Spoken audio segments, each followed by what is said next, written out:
बहुत पुरानी बात है। एक राजा था बहुत कंजूस। इतना मक्खी चूस कि अपनी इकलौती बेटी को घर की परछती में कैद करके रखता था कि कहीं कोई युवक उस पर मोहित होकर उसका हाथ ना मांग ले और उसे अपनी बेटी की विदाई दहेज देकर करनी पड़ जाए। एक दिन एक बटमार डाकू हत्या करके लूटपाट करने वाला उस शहर में आया। राजा का महल देखकर उसने आसपास के लोगों से पूछताछ की तो मालूम हुआ कि महल राजा का है। साथ ही उसने परछाती में कैदी की तरह रखी जाने वाली राजकुमारी का भी किस्सा सुना। उसकी उत्सुकता जाग गई। फिर क्या था? जब रात पड़ी तो वो महल की छत पर चढ़ गया और परछाती की छोटी सी खिड़की चालाकी से खोल दी।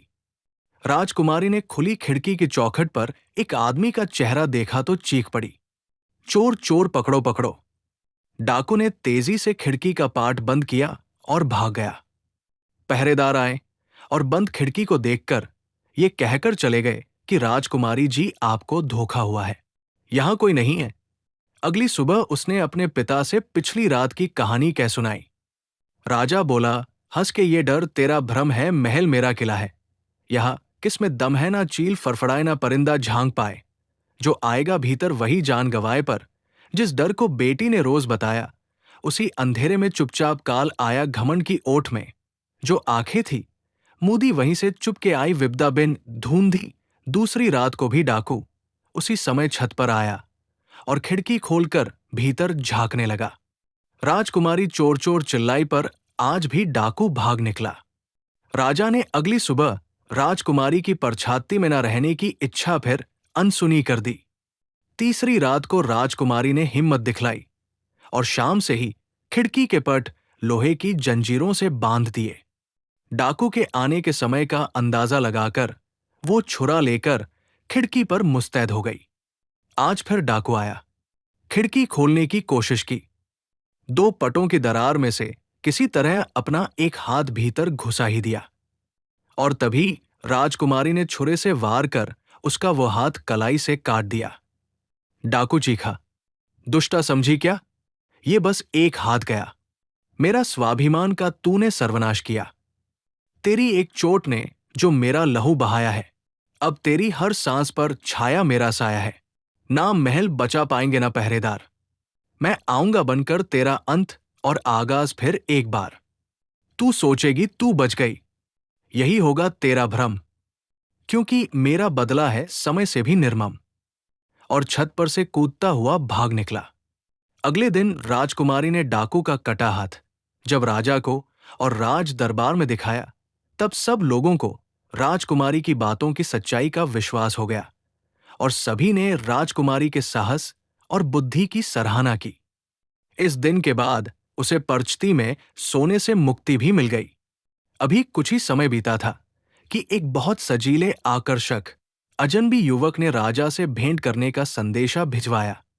उस युवक की भाषा इतनी शिष्ट और प्रभावशाली थी कि वो राजा को तुरंत ही पसंद आ गया। अब जब भी वह उस युवक से मिलते वो शानदार कपड़ों और हाथों में दस्ताने पहने मिलता। एक दिन बातों ही बातों में उसने बताया कि वो अभी तक कुंवारा है और पसंदी की कन्या मिलने पर वो बिना दहेज के ही विवाह करेगा, क्योंकि उसके पास ईश्वर का दिया हुआ बहुत कुछ है। ये सब जानकर कंजूस राजा ने सोचा कि उसकी बेटी के लिए इससे अच्छा वर नहीं मिल सकता। राजा ने तुरंत अपनी बेटी को बुला भेजा जिससे उसे इस युवक से मिलवाया जा सके। राजकुमारी ने जैसे ही युवक को देखा वो कांप उठी। उसे लगा कि वह इस युवक को पहले से जानती थी। मुलाकात के बाद जैसे ही वो पिता के साथ अकेली हुई, उसने कहा, वो आंखें, वो चाल, वो जख्म का निशान साफ कहता है पिताजी, ये है वही शैतान जिसका मैंने रोका था पापी हाथ। आज फिर खड़ा है लिए कपट का साथ। राजा का उत्तर था, क्या बात कर रही हो बेटी? क्या तुमने उसके सुंदर हाथ और कीमती दस्ताने नहीं देखे? बेशक वो एक रईस शहजादा है। आखिरकार हुआ ये कि उस अजनबी ने राजकुमारी का हाथ मांग लिया और राजकुमारी ने भी पिता की बात मानने और उसकी तानाशाही से मुक्ति पाने के लिए इस विवाह के लिए हामी भर दी। जल्द ही बड़े सादे ढंग से राजकुमारी का विवाह उस नई पहचान के युवक से हो गया। क्योंकि ना तो कंजूस राजा अधिक धन खर्च करना चाहता था, ना ही वो युवक लंबे समय तक अपने काम से दूर रहना चाहता था। शादी में दहेज के नाम पर एक आध असली नकली गहने दे राजा ने अपनी बेटी विदा कर दी। युवक उसे अपनी बग्गी में विदा करा कर ले चला। चलते चलते बग्गी एक जंगल में पहुंची, जहां वो सीधा रास्ता छोड़कर टेढ़ी मेढ़ी पगडंडी पर झाड़ियों झंकार के बीच चलने लगी। जंगल में काफी अंदर जाने पर युवक ने कहा, प्रिय, जरा मेरे दस्ताने तो उतारना। और जैसे ही राजकुमारी ने दस्ताने खींचे तो हाथ का ठूंठ देखकर चीख पड़ी, कोई मुझे बचाओ। ये समझ गई कि उसका ब्याह उसी आदमी से हुआ है जिसका हाथ उसने काटा था। परंतु उस जंगल में उसकी सहायता करने वाला भला कौन था? अब तुम पूरी तरह मेरे वश में हो। उस अजनबी ने कहा, मैं हत्यारा डाकू हूं और अब मैं तुमसे मुझे अपंग बनाने का बदला लूंगा। डाकू का घर जंगल के किनारे समुद्र के पास था। यहां मैं अपना लूट का सारा माल रखता हूं। डाकू ने एक घर की ओर इशारा करते हुए कहा, अब तुम इसकी रखवाली करोगी। डाकू ने राजकुमारी को जंजीरों के साथ एक पेड़ से बांध दिया और चला गया। बेचारी राजा की बेटी एक पालतू पशु की तरह पेड़ से बंधी रही। उसके सामने विशाल सागर दूर दूर फैला था। समुद्र में कभी कभार वो एक आध जहाज हिचकोले खाते देखती थी। एक बार उसने उधर से गुजरते एक जहाज को देखा। हिम्मत करके वह जोर जोर से पुकारने और हाथ से इशारा करने लगी। उसका भाग्य अच्छा था। नाविकों ने अपनी दूरबीन से उसे देखा और जहाज से उतरकर उसके पास आ गए। जब राजकुमारी ने उन्हें अपनी दर्द भरी कहानी सुनाई तो उन्होंने उसके सारे बंधन काट दिए और डाकू के सारे खजाने के साथ उसे जहाज पर बिठा लिया। इस जहाज पर कपास की गांठें लदी थी। नाविकों ने राजकुमारी और खजाने को इन गांठों के बीच छिपा दिया। उधर जब डाकू घर वापस आया तो अपना खजाना और अपनी पत्नी को गायब पाया। उसने अनुमान लगा लिया कि राजकुमारी को अवश्य ही समुद्र के रास्ते से ले जाया गया होगा। जब उसने सागर की ओर नजर डाली तो दूर क्षितिज में गायब होता हुआ एक जहाज भी उसे दिखलाई पड़ गया। उसने अपनी तेज रफ्तार वाली डोंगी निकाली और कुछ ही समय में जहाज तक जा पहुंचा। डाकू ने गरज कर कहा, समुंदर में डालो सारा कपास, अब नहीं बच पाए कोई कपट वाला पास। मेरी बीवी गई है छिप कर कही, ये जहाज बिना छाने जाने दूंगा नहीं। इस पर कपास के व्यापारी बोले, तुम्हारा दिमाग खराब है, तुम हमें बर्बाद करना चाहते हो। तुम अपनी तलवार सभी गांठों में घुसाकर देख लो, किस में कोई छुपा बैठा है क्या? बात डाकू की समझ में आ गई। वो अपनी लंबी तलवार हर गांठ में घुसा घुसा कर देखने लगा। ऐसा करने से गांठ में छिपी बैठी राजकुमारी को घाव भी लगा। पर जब तलवार खींचकर बाहर निकाली गई तो रुई से पूछकर उस पर लगा हुआ खून साफ हो गया था। हर बार तलवार साफ ही दिखी। नाविकों ने डाकू को यह भी बता दिया कि उन्होंने एक दूसरा जहाज भी तट के आसपास देखा था। यह सुनकर डाकू ने इस जहाज को छोड़ दिया और दूसरे जहाज की तलाशी लेने के लिए तेज गति से तट की ओर अपनी डोंगी से चल दिया। डाकू की तलवार से राजकुमारी की बाह पर खरोंच आई थी, इसलिए नाविकों ने उसे अगले बंदरगाह पर उतार देना चाहा। इस पर राजकुमारी ने गिड़गिड़ाकर प्रार्थना की, डूबा दो मुझे इस पानी में, मत छोड़ो यूं वीराने में, दया नहीं तो मौत ही दो, पर यहां यूं तड़पने को ना छोड़ो। नाविकों ने आपस में बातचीत की। एक वयोवृद्ध नाविक की कोई संतान ना थी। उसने सुझाया कि वो इस लड़की को अपने घर ले जा सकता है, अगर किसी को ऐतराज ना हो तो। ये तय हुआ कि इस नाविक को डाकू का धन और राजकुमारी दोनों दे दिए जाने चाहिए। नाविक की पत्नी ने राजकुमारी को अपनी बेटी ही मान लिया और उसे संतान का प्यार देने लगी। राजकुमारी उनके साथ उनकी बेटी की तरह रहने लगी। बस एक शर्त उसने रखी थी कि उसे कभी किसी पुरुष के सामने आने को ना कहा जाए। वो हमेशा घर के अंदर ही रहेगी। इस पर नाविक दंपति ने कहा, चिंता करने की कोई जरूरत नहीं है बेटी, हमारे घर कभी कोई आता जाता ही नहीं। राजकुमारी का समय आराम से बीते, इसके लिए उन लोगों ने डाकू के खजाने से कुछ सिक्के निकाले और राजकुमारी के लिए कशीदाकारी का सामान खरीद लाया। राजकुमारी बहुत सुंदर कशीदाकारी करना जानती थी। उसने एक सुंदर चादर बनाई। इतनी सुंदर चादर तो केवल राजा के पास होनी चाहिए। ऐसा सोचकर नाविक चादर लेकर राज दरबार में पहुंच गया। राजा बोले, किसने बनाई ये चीज इतनी प्यारी? किसका है ये हुनर? किसने की ये अद्भुत कलाकारी? नाविक ने जब बताया कि उनकी बेटी की उंगलियों का कमाल है, तो राजा को भरोसा नहीं हुआ। एक नावी की बेटी क्या ऐसा महीन सुंदर काम कर सकती है? राजा ने चादर खरीद तो ली, लेकिन उसका संशय बना रहा। चादर को बेचने से मिले पैसों से कुछ और रेशम, सुइया और कपड़ा लेकर नाविक घर लौटा। इस बार राजकुमारी ने एक सुंदर पर्दा बनाया। इसे भी राजा के पास पहुंचाया गया। राजा का संदेह और पक्का हो गया कि ये किसी संभ्रांत घराने की लड़की का काम है। इस बार जब नाविक और उसकी पत्नी घर लौटने लगे, तब राजा ने उनका पीछा किया। नाव की गृहिणी जब द्वार बंद करने लगी, तब राजा ने अपना पैर दरवाजे में अड़ा दिया। इस पर गृहिणी डरकर चीख पड़ी। राजकुमारी ने जब ये चीख सुनी तो उसे लगा कि लूला डाकू आ पहुंचा है और वह डर के मारे बेहोश हो गई। राजा और स्त्री राजकुमारी की सुषुष में लग गए। थोड़ी देर में जब उसे होश आया और उसने इस राजा को देखा तो वो आश्वस्त हो गई कि ये लोला डाकू नहीं है। अब ये राजा तो राजकुमारी की कला पर मोहित हो गया था। उसने पूछा, तुम इतना ज्यादा डर क्यों गई? आखिर बात क्या है? राजकुमारी का उत्तर छोटा सा उत्तर था, मेरा नसीब ही खोट है। इससे अधिक वो कुछ नहीं बोली।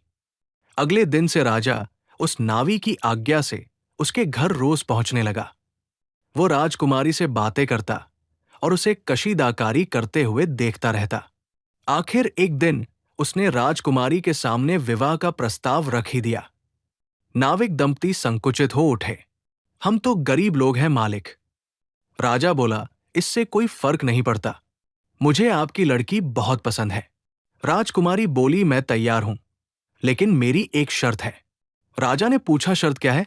राजकुमारी बोली, मैं अपने पिता और आपको छोड़कर किसी अन्य पुरुष से कभी नहीं मिलूंगी और मुझे ऐसा करने को कभी कहा भी ना जाए। राजा ने एक शर्त स्वीकार कर ली। राजा तो कुछ विशेष प्रसन्न था कि ये लड़की उसके अतिरिक्त किसी अन्य पुरुष को देखना भी नहीं चाहती थी। उनकी शादी चुपचाप हो गई, क्योंकि वधू किसी अन्य पुरुष का सामना जो नहीं करना चाहती थी। लेकिन राजा की प्रजा इस बात से एकदम खुश नहीं थी। भला ऐसा भी कभी हुआ है कि राजा का ब्याह हो और प्रजा अपनी महारानी की सूरत तक ना देख पाए? जब प्रजा की इच्छा का दबाव बहुत बढ़ गया तो राजा विवश हो गया। बहुत समझाने बुझाने पर राजकुमारी 1 घंटे के लिए महल की छत पर बनेजे पर आने को तैयार हो गई। ठीक है, कल सुबह 11 से 12 के बीच 1 घंटे के लिए मैं छज्जे पर आऊंगी, जिससे प्रजा मुझे देख ले। राजकुमारी ने राजा की इच्छा और उसकी लोकप्रियता का ध्यान रखकर कह दिया। अगले दिन 11 बजे तक महल के सामने का मैदान लोगों से खचाखच भर गया। ऐसा लगता था मानो सारा नगर ही रानी को देखने के लिए उमड़ पड़ा है। राज्य के दूर दूर के इलाकों से भी लोग आ पहुंचे थे। जैसे ही रानी छज्जे पर आई, लोगों ने आनंद और प्रशंसा के नारों से सारा मैदान गूंजा दिया। उन्होंने इतनी सुंदर रानी पहले कभी नहीं देखी थी। राजकुमारी ने भी ऊपर से भीड़ पर नजर डाली। उसका मन भय और आशंका से भरा था। उसने देख ही लिया कि उस भीड़ में लूला डाकू भी खड़ा था। राजकुमारी को देखकर उसने अपना लूला हाथ उठाया और आंखें तरेरी। बेचारी रानी डर से चक्कर खाकर गिर पड़ी और बेहोश हो गई। बीमार रानी को उठाकर भीतर ले जाया गया। उसे मां का प्यार देने वाली नाविक की पत्नी बरबराई, आप लोगों ने उसे सबको दिखाना चाहा था ना? अब देखो उसकी इच्छा के विपरीत काम करने का क्या नतीजा हुआ। रानी का इलाज करने के लिए शहर के नामी गिरामी वैद्य डॉक्टर आए, पर उसका इलाज कोई ना कर पाया। बेचारी हरदम कांपती रहती और अपने को अकेला छोड़ दिए जाने की बात दोहराती रहती। उन्हीं दिनों राजा से मिलने एक विदेशी आया जो बेहद चापलूस और मीठी जुबान वाला था। राजा ने एक रात उसे अपने साथ भोजन करने का निमंत्रण दे डाला। ये विदेशी कोई और नहीं, भष बदले हुए वही लोला डाकू था। उसने अपनी ओर से सारे महल के लोगों को मदिरा पान कराने का जिम्मा ले लिया। महंगी मदिरा के बड़े बड़े पीपों के मुंह महल के हर बाशिंदे के लिए खोल दिए गए। इस मंदिरा में नशे और नींद की दवा पहले से मिली थी।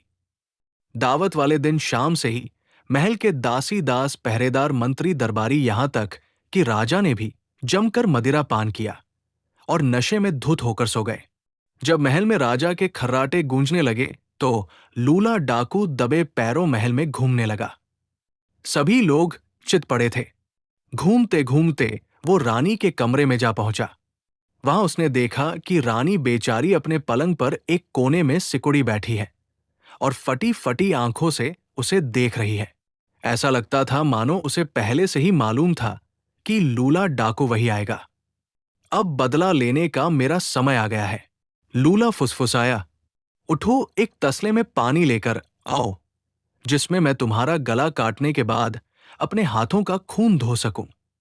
रानी दौड़कर कमरे से बाहर आई और अपने पति को जगाते हुए बोली, उठो जागो, मुझे बचाओ। पर राजा बिना हिले डुले सोता ही रहा। महल के सारे संतरी पहरेदार नशीली दवा में डूबे थे। उन्हें जगाने का कोई उपाय नहीं था। हारकर रानी पानी से भरा एक तसला लेकर अपने कमरे में आ गई। डाकू ने फिर आज्ञा दी, जाओ साबुन ले आओ। वो फिर बाहर दौड़ी। अपने पति को जगाने की कोशिश एक बार फिर की पर सब बेकार। वो साबुन लेकर लौट आई। तौलिया भी लेकर आओ। डाकू फिर गजा। वो बाहर आई और सोए पड़े पति की पिस्तौल तौलिए के नीचे छिपाकर लौटी। तौलिया डाकू को थमाते हुए उसने पिस्तौल दाग दी। गोली डाकू के सीने में उतर गई। गोली की आवाज सुनकर महल के सारे लोग जाग गए और आवाज की तरफ रानी के कमरे की ओर दौड़ पड़े। वहां लोगों ने मुर्दा पड़े हुए लूले डाकू को देखा। बहादुर रानी सीधी सत खड़ी थी। आखिरकार वो अपने भय से आजाद हो गई थी।